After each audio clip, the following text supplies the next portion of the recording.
اسی طرح جو کہتے ہیں نبی ہر جگہ حاضر ناظر ہیں بغیر کسی تعویل کے، دو ٹوک لفظوں میں سب کچھ اپنی قبر سے ہر جگہ دیکھ رہے ہیں، ہر چیز کا ہر وقت علم رکھتے ہیں، تو یہ تو اللہ کی صفت ہے، تو اس سے بھی انسان اسلام سے خارج ہو جاتا ہے۔ حاضر و ناظر کا جو معنی اہل سنت کے ائمہ نے بیان کیا ہے وہ یہ بیان کیا ہے کہ نبی کریم صلی اللہ تعالیٰ علیہ وآلہ وسلم اپنی قبر انور میں ہی تشریف فرما ہے، اور اللہ تبارک و تعالیٰ کی دی ہوئی قدرت سے جو کہ قادر مطلق ہے رب العزت جل وعلا، تو اس کی دی ہوئی قدرت سے آپ اس بات کا علم رکھتے ہیں کہ کہاں پر کیا ہو رہا ہے، یعنی ہر مقام کا علم اللہ تبارک و تعالیٰ نے عطا فرمایا، اور ساتھ ہی ساتھ اس بات کی قدرت عطا فرمائی ہے کہ نبی پاک صلی اللہ تعالیٰ علیہ وآلہ وسلم جس مقام پر تشریف لے جانا چاہیں اور ایک وقت میں کئی مقامات پر تشریف لے جانا چاہیں تو یہ بالکل ممکن ہے، اور آپ علیہ الصلوۃ والسلام اپنی قبر مبارک میں ہی جلوہ فرما ہو اور وہاں سے ایک وقت میں کئی مقام پر اللہ تبارک و تعالیٰ کی دی ہوئی قدرت سے تشریف لے جا سکتے ہیں، بالکل لے جاتے بھی ہیں۔ اس کی بڑی مثال جو ہے، جیسے صحیح قول کے مطابق جو ہے وہ منکر نکیر دو فرشتے ہیں، ٹھیک، اور ایک ہی وقت کے اندر کئی مقامات پر لوگ مرتے ہیں، دفنائے بھی جاتے ہیں، اور برزخ کا معاملہ ان کا شروع ہوتا ہے، تو ان سے سوالات کرنے والے یہ دو فرشتے ہر مقام پر جہاں جہاں میت ہوتی ہے وہاں وہ پہنچے ہوئے ہوتے ہیں۔ تو یہ بالکل واضح طور پر اللہ کی دی ہوئی قدرت ہے کہ وہ دو فرشتے ہیں اور وہی ہر مقام پر پہنچ رہے ہیں۔ اسی طرح شیطان، یعنی فرشتے تو بہت بڑی بات ہے نا، فرشتے تو اللہ کی نوری مخلوق، انبیاء کرام علیہ السلام کا مقام و مرتبہ تو بہت بلند و بالا ہے۔ شیطان کو یہ قدرت ہے کہ وہ انسان کی جو رگیں ہوتی ہیں، خون کی رگیں، اس کے اندر دوڑتا ہے، ایک ہی بڑا شیطان ہے، اور ہر انسان کے ساتھ وہ بہکانے والا معاملہ کر رہا ہوتا ہے، کسی کو کہاں بہکا رہا ہے تو کسی کو کہاں بہکارا ہے، یہ قدرت اسے دی گئی ہے، وہ تو اللہ کی بارگاہ سے دھتکارا ہوا ہے۔ تو جب اس کو یہ قدرت ملی ہوئی ہے تو پھر نبی پاک صلی اللہ تعالیٰ علیہ وآلہ وسلم کی شان تو بہت ہی بلند و بالا ہے، ان کو اللہ پاک کی قدرت کیوں نہیں عطا فرمائے گا؟ تو اصل یہ نہیں ہے ہمارا عقیدہ اور نظریہ کہ ہر وقت ہر مقام پر نبی پاک صلی اللہ علیہ وسلم کی روح انور موجود ہو یا جسم اقدس موجود ہو، بلکہ جسم اقدس قبر منور کے اندر ہی تشریف فرما ہے، اور جہاں تشریف لے جانا چاہے لے جا سکتے ہیں۔ جیسے مثال کے طور پر ہم نے پچھلے دنوں ایک تفصیلی جواب دیا تھا، اور الحمدللہ وہ کئی لوگوں کی اصلاح کا سبب بھی بنا تھا، ذریعہ بھی بنا تھا، کہ نبی پاک صلی اللہ تعالیٰ علیہ وآلہ وسلم جب بندے کو قبر کے اندر رکھ دیا جاتا ہے، دفنا دیا جاتا ہے، تو اس سے مختلف روایتوں کے اندر جو الفاظ آئے ہیں ان میں سے ایک سوال یہ کیا جاتا ہے کہ ما کنت تقول فی ھذا الرجل، کہ تم اس ہستی کے بارے میں کیا کہا کرتے تھے، اور ہم یہ واضح کر چکے تھے، اس میں تفصیل کے ساتھ بیان کر چکے تھے کہ ہادہ جو ہے یہ محسوس مبصر کے لیے آتا ہے، یعنی یہ عربی زبان میں اس مقام پر استعمال ہوتا ہے کہ جہاں کوئی شخص، کوئی بھی چیز یا کوئی شخصیت سامنے آپ کے موجود ہو، اس کے لیے آپ کہیں گے کہ ہادہ، یہ الفاظ اس کے لیے کہے جاتے ہیں۔ یہ ایک علمی بات ہے جو کسی اہل علم کے پر مخفی نہیں ہے کہ ہادہ محسوس مبصر کے لیے ہوتا ہے، جس کا مطلب یہ ہوا کہ وہ شخصیت، وہ ہستی آپ کے سامنے موجود ہو، تو اب نبی کے لیے بھی یعنی قریب، بالکل قریب موجود ہو۔ نبی پاک صلی اللہ تعالیٰ علیہ وآلہ وسلم کے قبر انور میں تشریف فرما ہونے کے بعد ہر ایک کی قبر کے اندر تشریف لانا یہ کیسے ہوگا؟ یہ اللہ تبارک و تعالیٰ کی دی ہوئی قدرت سے ہوگا۔ تو یہ بھی ممکن ہے کہ آپ علیہ الصلوۃ والسلام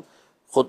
تشریف لے کر آ جائیں، یہ بھی ممکن ہے کہ پردوں کو اٹھا دیا جائے اور نبی پاک صلی اللہ تعالیٰ علیہ وسلم کی زیارت کروائی جائے۔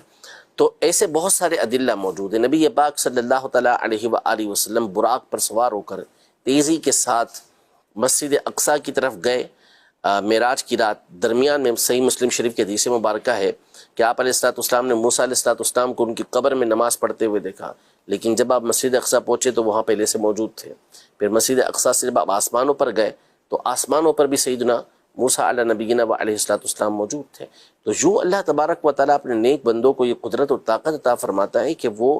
ایک ہی وقت میں جس مقام پر جہاں جہاں تشریف لے جانا چاہیں لے جا سکتے ہیں۔ تو یہی ہمارا عقیدہ اور نظریہ نبی پاک صلی اللہ تعالیٰ علیہ وسلم کے بارے میں۔ ہم یہ عقیدہ اور نظریہ نہیں رکھتے کہ ہمہ وقت ہر جگہ پر نبی پاک صلی اللہ تعالیٰ علیہ وسلم تشریف فرما ہو، ایسا نہیں، بلکہ تشریف اپنی مبارک قبر انور کے اندر ہی رکھتے ہیں، اور وہاں سے جہاں اللہ تبارک و تعالیٰ کا اذن ہو تشریف لے جا سکتے وہاں تشریف لے کے جا سکتے ہیں. یہ سمجھ لینا کہ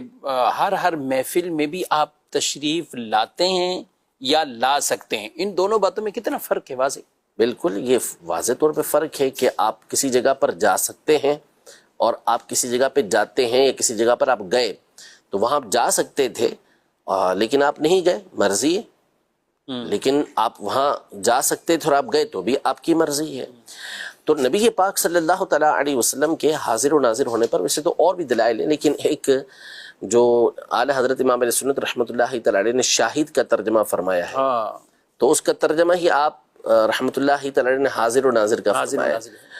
تو یہ مفہومی ترجمہ ہے، ٹھیک ہے. تو کسی مقام پر اعلیٰ حضرت امام علیہ سنت نے لفظی ترجمہ فرمایا تو کسی مقام پر آپ نے مفہومی ترجمہ فرمایا، ایسا مفہومی جو عقیدہ بھی واضح عقیدے بھی واضح کر رہا ہے. تو شاہد کا مطلب یہ ہوتا ہے گواہ، اور گواہ یہ ضروری ہے کہ اسی چیز کی گواہی دے گا کہ جس کو اس نے اپنی آنکھوں سے دیکھا ہو. آئی وٹنس ہوتا ہی وہ ہے جو موقع پر موجود ہو، اس نے اس چیز کو دیکھا ہوا ہو. تو اللہ جل شانہ نے نبی پاک صلی اللہ تعالیٰ علیہ وآلہ وسلم کو ہر چیز آپ کے سامنے حاضر کر دی اور آپ علیہ الصلوۃ والسلام نے اس کو دیکھا، اسی لیے تو آپ ہر شخص کے بارے میں گواہی دے رہے ہیں. قرآن مجید فرقان حمید میں اللہ جل شانہ سورۃ النساء میں یہ ارشاد فرماتا ہے فَكَيْفَ إِذَا جِئْنَا مِن كُلِّ أُمَّةٍ بِشَهِيدٍ وَجِئْنَا بِكَ عَلَى هَؤُلَاءِ شَهِيدًا، کہ کیسا معاملہ ہوگا جب قیامت کے دن ہم ہر قوم میں سے، ہر امت میں سے ایک گواہ لے کر آئیں گے، یعنی نبی علیہ السلام لے کر آئیں گے جو ان امتوں کے اوپر گواہی دیں گے، اور ان تمام کے اوپر ہم آپ کو گواہ بنا کر لے کر آئیں گے. تو یوں نبی کریم صلی اللہ تعالیٰ علیہ وسلم ہر ایک کے اوپر آپ کو گواہ بنا کر لایا جائے گا. تو وہ گواہی کیسے ہوگی؟ وہ گواہی ایسے ہی ہوگی کہ آپ علیہ الصلوۃ والسلام کو ہر چیز یہ دکھا دی گئی، ہر چیز آپ کے سامنے حاضر کر دی گئی. اور بھی اس پر دلائل ہیں، جامع ترمذی کی حدیث مبارکہ ہے اور کتابوں میں حدیث مبارکہ ہے. نبی پاک صلی اللہ تعالیٰ علیہ وسلم ارشاد فرماتے ہیں کہ میں نے اللہ تبارک و تعالیٰ کو ایک اچھی صورت کے اندر دیکھا، تو اللہ جل شانہ نے اپنا دست قدرت میرے دونوں کندھوں کے درمیان رکھا، تو میں نے اس کی ٹھنڈک کو اپنے دل میں محسوس کیا. فعلمت ما فی السماوات والارض، تو جو کچھ آسمانوں اور زمینوں میں تھا سب چیزوں کو میں نے جان لیا. تو یہ نبی پاک صلی اللہ تعالیٰ علیہ وسلم کو علم عطا کیا گیا، اسی لیے تو آپ ہر چیز کی گواہی دینے والے ہیں. ہر چیز کو آپ کو دکھا دیا گیا، ہر چیز آپ کے لیے حاضر کر دی گئی. حتیٰ کہ آپ فرماتے ہیں کہ بخاری شریف کی حدیث مبارکہ ہے کہ آپ علیہ الصلوۃ والسلام صلاۃ الکسوف پڑھا رہے تھے، سورج گرہن کی نماز پڑھا رہے تھے، تو آپ نے فرمایا کہ آج کے دن جو کچھ میں نے نہیں دیکھا تھا ہر چیز مجھے دکھا دی گئی، یہاں تک کہ جنت و دوزخ بھی مجھے دکھا دی گئی.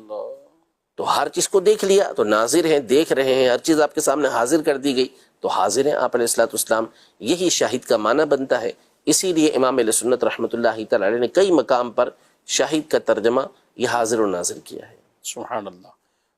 کچھ لوگ اگر غلط فہمیاں ڈالتے ہیں تو اس کے لیے اپنے ذہن میں وہ مفہوم،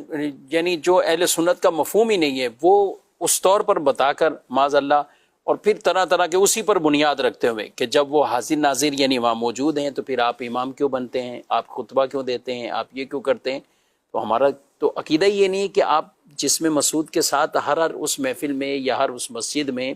آپ اس طور پر موجود ہیں. ہاں یہ ہے کہ علم کے ذریعے آپ نے، حتیٰ کہ اللہ پاک نے آپ کو وہ علم عطا فرمایا ہوا. مجھ سے ایک سوال کیا، کسی نے کہا کہ میرے ذہن میں کسی نے یہ ڈال دیا کہ آپ کئی جگہوں پہ مساجد میں دیکھیں گے اہل سنت کے تو پہلی صف کوئی خالی ہوگی نا تو وہ مصلی ہے عام طور پہ، اس میں مصلی تو پچھلی صفوں میں، تو بولے یہ آگے جو مصلی نہیں بچھاتے یا محراب میں مصلی نہیں ہے تو اس کی ایک وجہ یہی ہوتی کہ یہ عقیدہ رکھتے ہیں کہ وہ یعنی عجیب. یہ معروف کیا ہوا ہے، یہ